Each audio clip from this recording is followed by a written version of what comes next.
In a packed congressional hearing with 18 million watching live, Jasmine Crockett confronts Stephen Miller over his directive to suspend habeas corpus for immigrants. While Miller defends it as national security, Jasmine unleashes undeniable evidence. Classified DHS data, a whistleblower's confession, and a burned teddy bear from a child who died in custody. Within 72 hours, Miller is under federal investigation and his career is in flames. What did Jasmine say that made the system turn on? Its own architect. Stay with us. This is a story worth every second of your time. At 9:02 a.m., the heavy doors to room 2141 creaked open. Jasmine Crockett entered alone, her footsteps sharp against the marble, echoing like a clock ticking toward collision. No cameras flashed, no whispers followed. She moved with the stillness of a storm-gathering force. In her hands, a thick 300-page, classified draft labeled Confidential Habeas Corpus Suspensions Protocol. Just the sight of it drained the room of breath.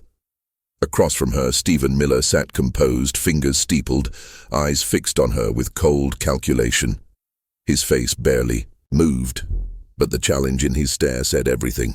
No greetings, no gestures, just silence, taut, loaded, and about to break. The chairman of the Judiciary Subcommittee on Civil Liberties, Representative Andrew Hollister, an independent with a war veteran's glare, cleared his throat and leaned toward the mic. This hearing, he announced, voiced low but firm, will examine whether the fundamental rights of persons under U.S. jurisdiction, specifically habeas corpus, can be suspended in the name of immigration control. He paused, scanning the room. Let it be clear, we are not here to debate policy. We are here to decide if policy can trample the Constitution. The C-SPAN cameras clicked on. Staffers froze mid-sentence. In the back, rose human rights observers from Amnesty International and the ACLU scribbled notes with white knuckles. At the center of the storm, Jasmine Crockett placed the thick document down on the witness table, opened to the first page, and raised her head. Her gaze cut across the chamber like a blade. Stephen Miller didn't blink. Neither did she. The war for America's moral soul had just begun, and the first shot had been silence. The silence held for a beat longer. Then the storm cracked open. Stephen Miller didn't raise his voice. He didn't need to. He leaned into the mic with the ease of a man who'd rehearsed his defense in mirrors and closed rooms for years. This, he said, tapping the cover of the 300-page document with 2 fingers, is not an attack on liberty. It's the only way to stop the invasion at our borders. The word invasion rang louder than anything the mic could amplify. He let it hang, deliberate like a charge waiting to ignite fear. His posture was pristine, shoulders back, spine straight, palms calm. But there was something in the way he measured. His pauses, like every breath, had been lawyered in advance. Every nation has the right to protect itself. America is no exception. The chamber stayed still, but the tension shifted. This wasn't a debate. It was a thesis, and Miller was delivering it like scripture carved from fear and framed in patriotism. If habeas corpus becomes a shield for illegal entry, then we've weaponized our own laws against ourselves, he continued, his eyes now briefly scanning the press section as if to ensure the soundbite would reach the evening news intact. What we propose is simple: expedited detention, limited judicial interference, and the prioritization of national sovereignty. If we don't act now, we risk collapse. Then he turned his full gaze back toward Jasmine Crockett, not with hostility, but with the practiced chill of a man who's convinced the law is only as moral as those who write it. This isn't cruelty, it's survival, he finished, hands folding neatly in front of him. For a moment it felt as though he believed he'd said something righteous. But across the table, Jasmine hadn't moved.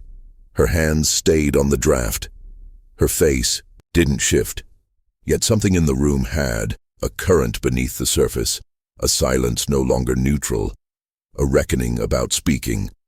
But whatever illusion of certainty Stephen Miller had built with his careful language shattered the moment Jasmine Crockett opened her mouth. She didn't raise her voice. She didn't shift in her seat. But something in the room did. Something primal. Something that recognized truth before it even reached the microphone.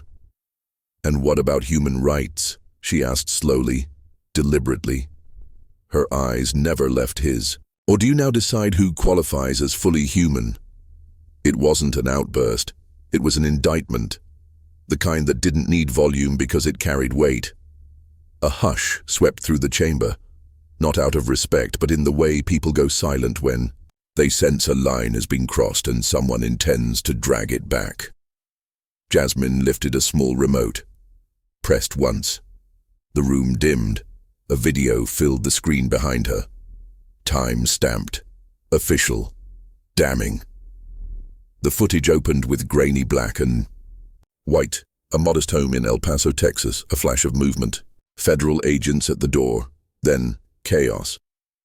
Kilmar Abrego Garcia, barefoot, handcuffed, and pulled into the night as his 2 children watched from behind their mother. No warrants shown, no charges read, just a single notation on the agent's tablet. Suspected MS-13 affiliation. Jasmine let the video play uninterrupted. The footage shifted to an ICE facility. Rows of cots, harsh fluorescent light, and a single shot of Kilmar sitting alone, unmoving, as an officer read from a clipboard with no translator present. Then, the final frame. His daughter, only 8 years old, pressed both palms against the glass during a visitation. Her lips moved, silent, her fingers trembled. On the other side, Kilmar mouthed something. "Maybe I'm sorry.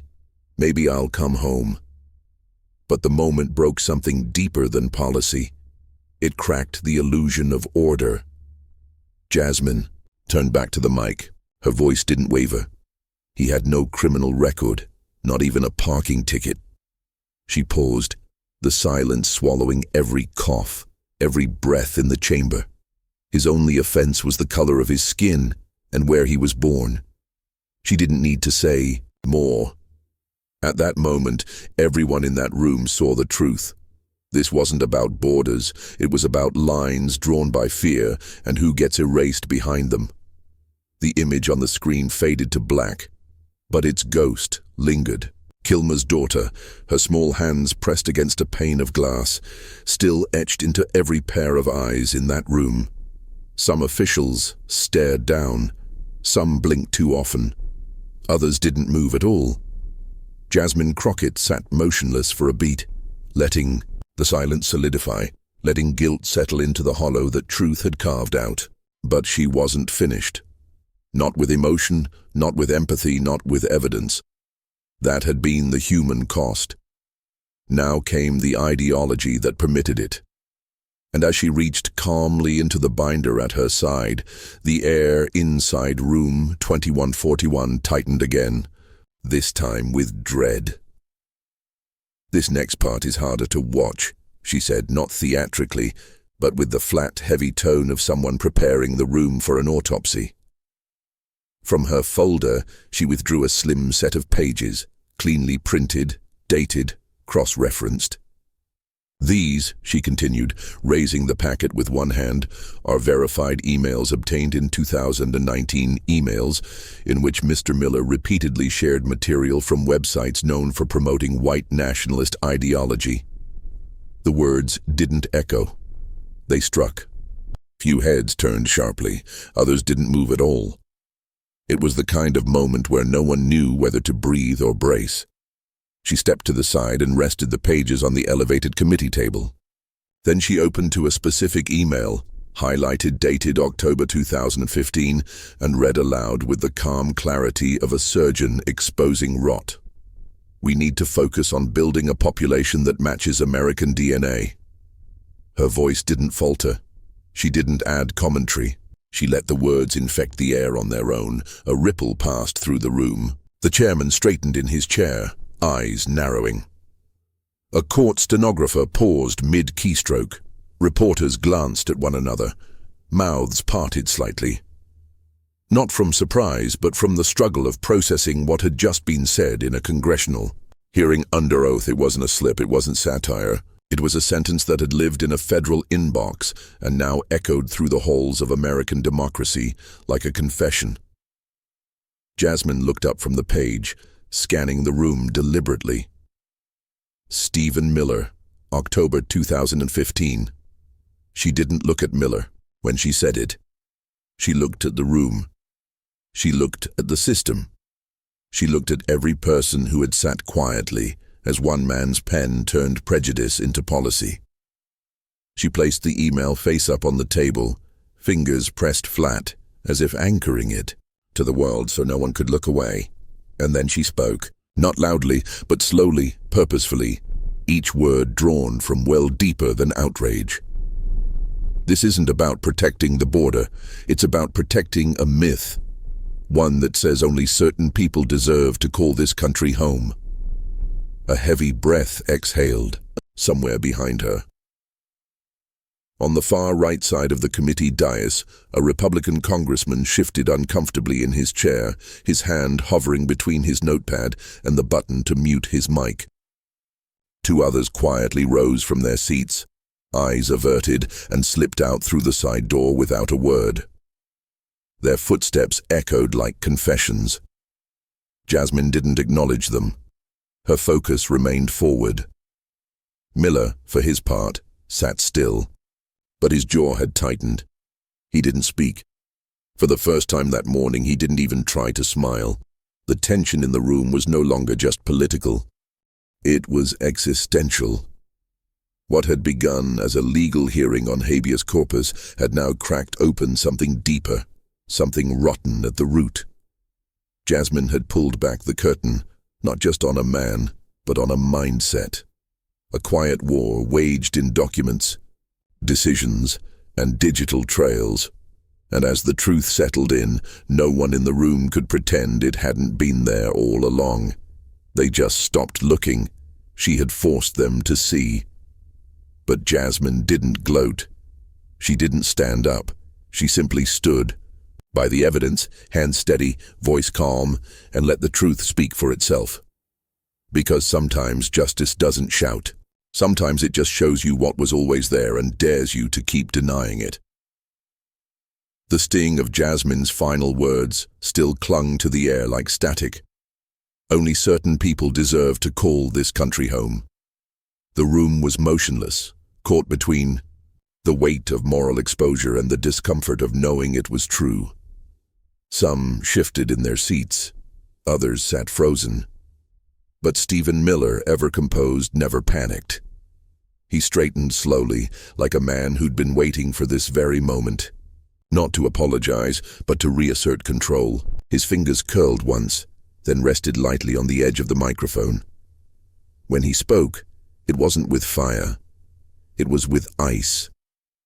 The Constitution makes allowances in times of national emergency, he began, his voice steady, almost soothing in its detachment. The phrase national emergency landed like a gavel, sharp, final, unyielding. Everything we've done, everything I've proposed, falls within the executive authority granted under such conditions. He paused, eyes scanning the chamber, not pleading, not persuading, but warning. His tone shifted subtly, becoming tighter, more deliberate.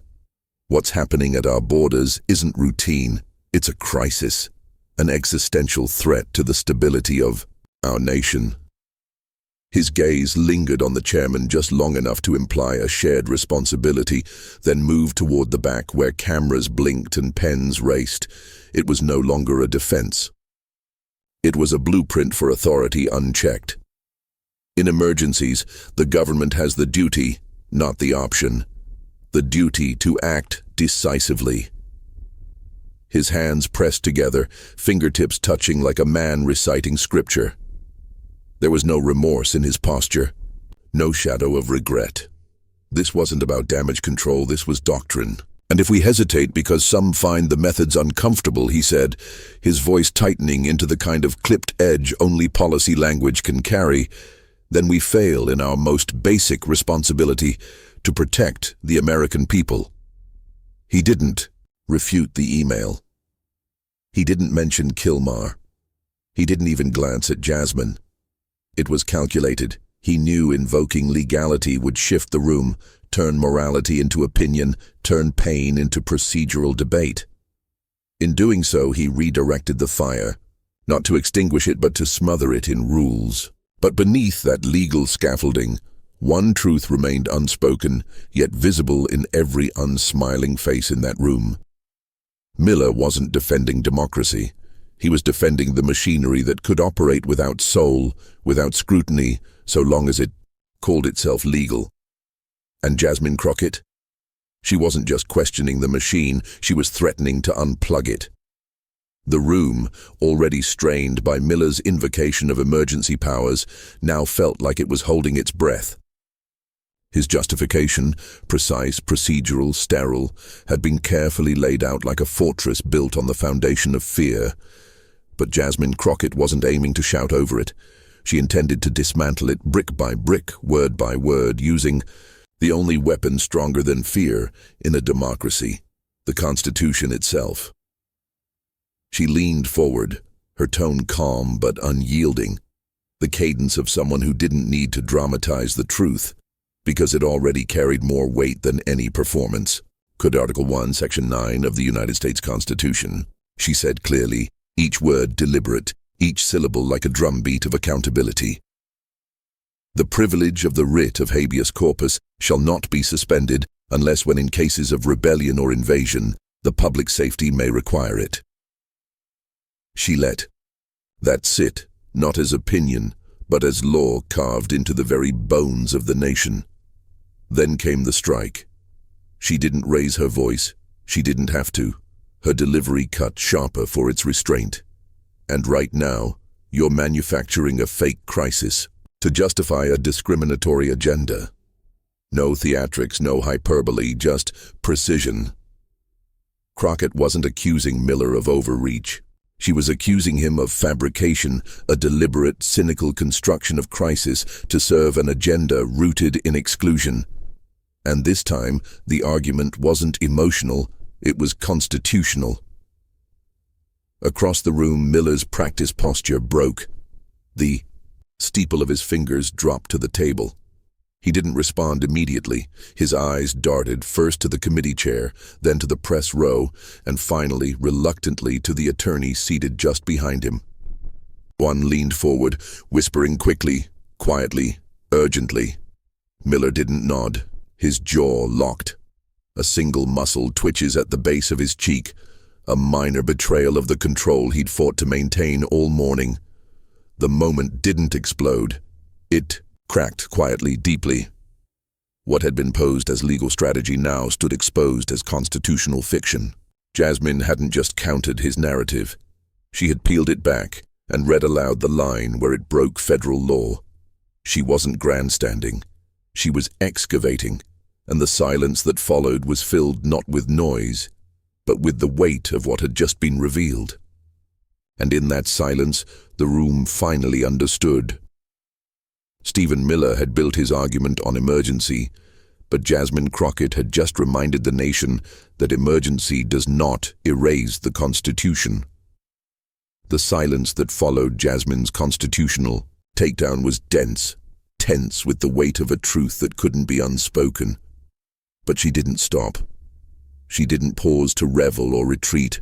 She turned the page, literally and figuratively, and moved to the part of the hearing few were prepared, to confront the racial architecture beneath the policy itself. If Miller's arguments had hidden behind legality, she was about to strip that cover away and put its moral logic on trial. She lifted another folder from the stack beside her. This one wasn't marked confidential, but its contents were no less explosive.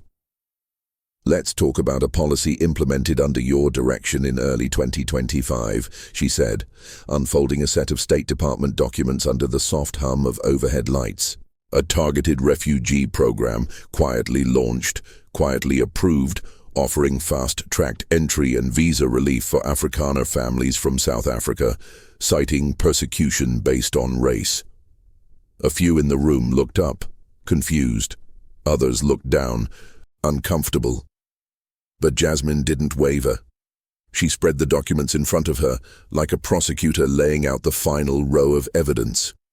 According to DHS records, over 7,400 white South African applicants, primarily Afrikaners, were granted entry under this specialized status within the first 6 months of the program. Her voice didn't rise.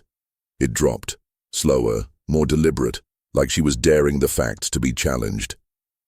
Then she held up another page, high enough for the cameras to catch. A printed chart, marked in bold red. And during that exact same period, same time frame, same agency, same approval board, requests from Haitian and Syrian refugees dropped by more than 63%.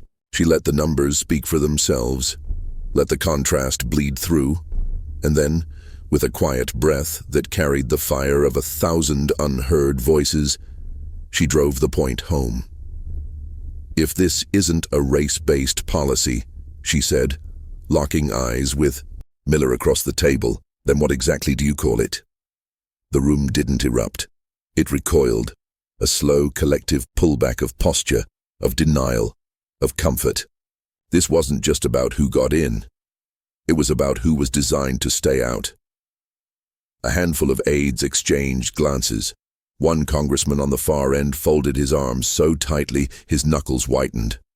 Another pulled out his phone, pretending to check the time, but failing to hide the discomfort crawling up his spine. Miller opened his mouth slightly but said nothing. For once, the architecture of his rhetoric, so carefully built, so strategically deployed, offered him no exit. He looked at the table, then at the papers Jasmine had laid bare. The math didn't lie, the categories didn't lie, and Jasmine had drawn a line so sharp it didn't leave room for spin, only for answers. But she didn't demand one. She didn't press him. She just let the question hang in the air. 16 simple words that echoed louder than any policy briefing. If this isn't a race-based policy, then what exactly do you call it? The silence that followed wasn't like the others. It wasn't defensive, or shocking, or procedural. It was guilty. Not in the legal sense, but in the way people look at something they know is wrong and realize they were complicit in pretending otherwise. A moral silence. A silence of reckoning. Jasmine let it sit. She didn't flinch, didn't blink, didn't look away. She wanted them all. Every person in that room, every viewer watching at home, to feel the full weight of what selective compassion looks like when written in visa quotas and signed by the same hand that wrote speeches about border integrity. What she had done at that moment was not just to expose a policy. She had peeled back the lie that immigration control was ever about security alone. She had shown the country that the gate had never been shut. It had been designed to open for some and lock for others, and the man sitting across from her had drawn that design in ink and defended it in plain sight. But now his silence said everything his words never could. The silence from her last line had not yet settled before Jasmine moved again. Not with outrage, not with rhetoric, but with something far more devastating. Memory. The legal arguments had been made, the charts had been displayed, the Constitution invoked, but now came the truth that no statute could erase. A truth that wasn't. Spoken in policy language, but in the language of grief. She reached into a slim, flat case beneath her documents, not quickly, not theatrically, but with the reverence of someone lifting something sacred. And from it, she pulled a small, faded teddy bear. It was charred on one ear. The seams were loose, one button eye missing, yet it radiated presence, instantly changing the temperature of the room. This was no prop. This was evidence of the kind no lawyer could redact. She held it in both hands, pressing it lightly to her chest, before placing it on the witness table in front of her. Her voice dropped, not in volume, but in weight. Her name was Mariana. She was 7 years old. Her mother carried her across the border near Eagle Pass in 2021. They were fleeing cartel violence, seeking asylum. Instead, they were placed in detention. The words came slowly, evenly, not to dramatize, but to give weight to a story no one had wanted to carry. She developed a fever. Jasmine continued, eyes locked on the bear, as if speaking both to the room and to the child no longer here. They asked for a doctor. None came. They begged for help. It never arrived. Her jaw tightened, but her tone did not waver. 48 hours later, Mariana died in a locked room with fluorescent lights and no windows. No one moved. The silence this time wasn't political. It was personal. Jasmine reached out and gently touched the edge of the bear's scorched fabric, brushing the burnt seam with her thumb. She wasn't just telling a story. She was presenting a wound. This is what her mother gave me after the funeral, after the burial, after the system told her it was no one's fault. Then, and only then, did she lift her eyes and aim them squarely at Stephen Miller. Her voice was level, but there was steel behind every word. This is the last thing left from a child who died under a policy you designed. She didn't look away. She didn't blink. She let the bear sit there in silence, its presence more damning than any headline. No camera crew could fully capture what was happening because this wasn't just testimony, it was reckoning. The bear didn't cry, it didn't scream, but it spoke, more loudly than any witness ever could. It said what the facts alone could not, that behind every executive order was a life, and sometimes the loss of one. The silence that followed Jasmine's final line was not the kind that fades. It was the kind that sinks, seeps, and stays. The scorched teddy bear remained on the table like a silent indictment, its presence undeniable, its meaning unspoken yet deafening. Most in the room sat frozen, gripped by a quiet that held the weight of something irreversible but not Stephen Miller. He didn't retreat into that stillness. He struck against it, loud and visceral, as though noise might undo what truth had revealed. His voice sliced into the room like a sharp edge, desperate to reclaim authority. The carefully measured calm that had defined his earlier testimony was gone, replaced now by something raw, anger twisted in defense. "This is character assassination," he snapped, his jaw tight, the microphone catching the unsteady force beneath his words. His eyes narrowed on Jasmine, not with policy debate, but with personal accusation. Congresswoman Crockett isn't interested in law or security. She's here to inflame racial resentment. The words rang out like a signal flare, one not meant to illuminate, but to provoke. His hands, once folded in precision, now hovered, agitated, barely restrained. She is weaponizing personal tragedy to stoke hatred toward white Americans. That's what this is. That's what it's always been. The line landed hard, not because it was unexpected, but because it was familiar, the oldest offense against accountability, to recast exposure as attack, to label truth as threat.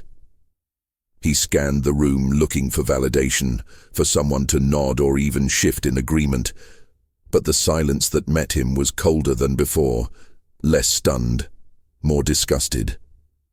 Still, he doubled down, voice hardening into disbelief, panic just beneath the surface. If anyone else spoke the way she just did, if they held up race as the sole measure of policy, this room would erupt.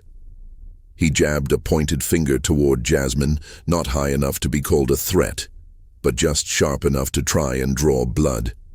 But because it's aimed at people like me, it's considered righteous, fair. And then the final fracture. His voice cracked, the tone of power giving way to one of desperate indignation. This isn't an oversight. It's a political lynching dressed up as justice. The words dropped like lead. Even those seated behind him, legal staff, aides, conservative allies, shifted uncomfortably. Not because they didn't understand what he meant, but because at that moment it was clear he had no idea what he had become. Not a man defending a policy, but a man cornered by the truth of what that policy had cost. And Jasmine, she didn't flinch. She didn't rise. She simply sat still, steady, unshaken, because sometimes the most powerful response is to let a man be destroyed by the sound of his own voice. Miller's outburst still lingered in the air, jagged and bitter, like smoke after a flash fire. His final words? A political lynching dressed up as justice were meant to provoke, to destabilize, to force Jasmine into anger. But they failed. She didn't flinch. She didn't rise. And most telling of all, she didn't lower herself. Instead, she moved with quiet control, the kind that comes from surviving storms far worse than this. Her fingers, steady and sure, lifted a single page from the stack before her. No showmanship. No need for drama. Truth was more than enough. Hatred, she said, her voice firm but low, is what you planted. I'm just here cleaning up the wreckage. The room didn't react with gas or outrage. It froze because the line didn't need to be shouted to, be heard. It was live. Jasmine held the page up briefly before laying it down again, turning it just slightly toward the committee chairman and the cameras behind him. This document is from an internal audit by the Department of Homeland Security, she stated, enunciating each word with the clarity of someone who knew the burden of being doubted. It wasn't leaked. It wasn't partisan. It's official, time-stamped, and reviewed by oversight staff within DHUs just 6 months ago. She tapped her index finger. On the bottom of the page. A soft sound, but it struck like a gavel. It shows that 73% of individuals denied their right to appeal under your expedited removal framework were either Black or Latino. Her gaze swept the room, not pleading, not theatrical, but confrontational in the most exacting sense. Not because they posed a threat, not because they failed to qualify, but because of who they were, what they looked like, where they came from. No one interrupted, not even Miller. He sat still, hands clasped tightly together now, as if gripping onto the last remaining threads of plausible deniability. The legal team behind him exchanged glances, no longer whispering strategies, but watching as the ground beneath them eroded, inch by inch. Jasmine didn't press the moment further. She didn't need to. The data had spoken. The disparity was real. The silence it summoned was not one of uncertainty. It was the silence of recognition, of complicity, of a system finally being shown a mirror it couldn't turn away from.